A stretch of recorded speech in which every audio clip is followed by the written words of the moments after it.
ಆತ ಯಾವಾಗ್ಲೂ ಕಂಠಪೂರ್ತಿ ಕುಡಿದು ತೂರಾಡ್ತಾ ಇದ್ದ. ಹಗಲು ರಾತ್ರಿ ಎಂದೇ ಎಣ್ಣೆ ಹೊಡಿತಾ ಇದ್ದ. ಆದ್ರೆ ಇತ್ತೀಚೆಗೆ ಎಣ್ಣೆ ಸಹವಾಸವನ್ನೇ ಬಿಡ್ತಿದ್ದಂತೆ ಇಡೀ ಊರಿಗೆ ಕೋಳಿ ಕೊಟ್ಟು ಭರ್ಜರಿ ಊಟ ಹಾಕ್ಸಿದ್ದಾನೆ.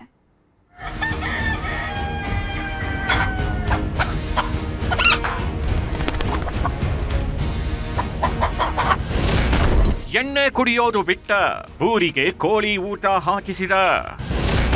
ಕುಡಿತದ ಚಟ ಬಿಟ್ಟಿದ್ದಕ್ಕೆ ಮನೆ ಮನೆಗೂ ಫ್ರೀ ಕೋಳಿ. ಶಿವ ಶಿವ, ಎಂತೆಂತ ಸುದ್ದಿ ಬರ್ತಾವೆ ನೋಡಿ. ಎಣ್ಣೆ ಕುಡಿಯೋದಕ್ಕೆ 10 ರೂಪಾಯಿ ಸಿಕ್ಕರೆ ಸಾಕು ಅಂತ ಕಾಡಿ ಬೇಡೋರಿದ್ದಾರೆ. ಒಂದೇ ಒಂದು 90 ಸಿಕ್ಕರೆ ಸಾಕು ಅಂತ ಕಂಡೋರನ್ನ ಬೇಡೋರಿದ್ದಾರೆ. ಯಾಕಂದ್ರೆ ಎಣ್ಣೆಯ ಮಹಿಮೆ ಅಂತದ್ದು. ಒಮ್ಮೆ ಕುಡಿತದ ದಾಸರಾದ್ರೆ ಮುಗಿದೇ ಹೋಯ್ತು. ಹೊತ್ತು ಗೊತ್ತಿಲ್ಲದೆ ಎಣ್ಣೆ ಇಳಿಸೋದಕ್ಕೆ ಶುರು ಮಾಡ್ತಾರೆ.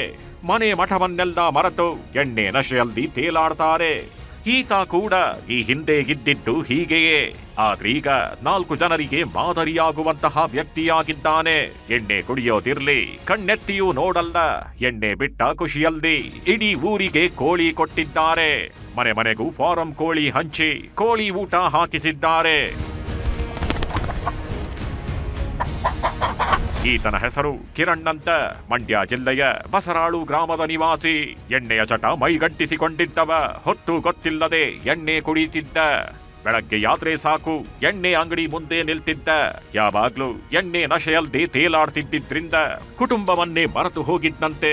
ಆದ್ರೆ ಇತ್ತೀಚೆಗೆ ಎಣ್ಣೆ ಮೇಲೆ ಅಸಹ್ಯ ಶುರುವಾಗಿದೆ. ಮದ್ಯಪಾನ ಮಾಡೋದು ಮಹಾಪಾಪ ಅನ್ನಿಸೋದಕ್ಕೆ ಶುರುವಾಗಿದೆ. ಹೀಗಾಗಿ ತಾನೇ ಎಣ್ಣೆ ಕುಡಿಯೋದನ್ನ ಬಿಟ್ಟಿದ್ದಾರೆ. ಇಡೀ ಊರಲ್ಲಿ ಎಲ್ಲರ ಜೊತೆ ತಾನೊಬ್ಬನಾಗಿ ಬದುಕೋದಕ್ಕೆ ಶುರು ಮಾಡಿದ್ದಾರೆ. ಎಣ್ಣೆ ಹೊಡೆಯೋದನ್ನ ಬಿಟ್ಟ ಖುಷಿಯಲ್ಲದೆ ಬಸರಾಳು ಗ್ರಾಮದ ಹಲವು ಬಡಾವಣೆಗಳಲ್ಲಿ ಕೋಳಿ ಹಂಚಿದ್ದಾರೆ.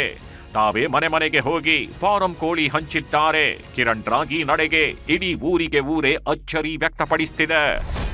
ಹುಡುಗನಿಂದ 15 ವರ್ಷದಿಂದ ಕುಡಿತಾ ಅಡಿಟ್ ಆಗಿದೆ.